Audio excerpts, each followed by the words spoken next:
Alan in Florida? Are you there?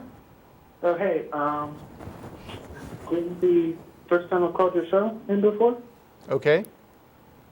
I was wondering, generally, what do you think about the notion of the movement having sort of like leaders and things like that? Because the atheist movement having leaders, because one of the things that's recently been coming up was Richard Dawkins made some awkward comments about pedophilia on the Slate magazine, and I'm wondering, should we like distance ourselves in a way from him? You know, here's my thought on leaders in the atheist community. Okay, atheism's not a worldview. Okay, I know. And so, that being the case, we get emails sometimes from people saying, "Oh, I'm such a great fan. You guys are leaders in the atheist movement, but I don't like this one thing you're doing, and you're giving atheists a bad name." And it's like, okay, look, I'm speaking for myself. I don't represent atheism or other atheists other than, the people in my group. And so how can I possibly give atheists a bad name? I'm speaking for myself. And if you disagree with me, great. Make a video, put it up on YouTube. Speak for yourself. I think that's great. And I would say the same thing about this. I don't agree with what Richard Dawkins said, but I understand he's speaking for himself. And even though, like I said, I don't agree with what he said. I think he's kind of minimizing the severity of the problem. But he's not giving atheists a bad name by saying that.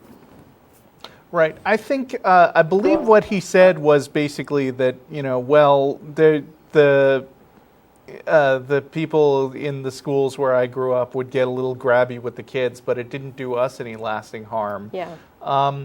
And on the one hand, Richard Dawkins is free to speak for his own experiences, and if he doesn't feel like he was done any harm, then that is his business. But that doesn't put him in an appropriate position to speak for other people who may have been through traumatizing pedophilia, and to minimize the harm that, just because it doesn't harm one person severely doesn't mean that in the general case we should turn a blind eye to it.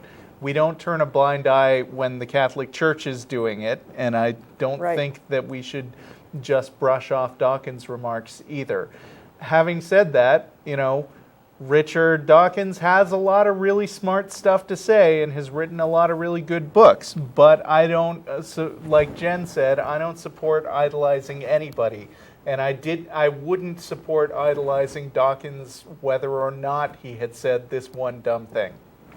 Right. Well, I say in part because a lot of times, some people, like one of the friends I got into a discussion with would say, "Oh well, when I mentioned Dawkins' arguments against God, I always said, Dawkins is your God, no." But the answer to that is you're an idiot.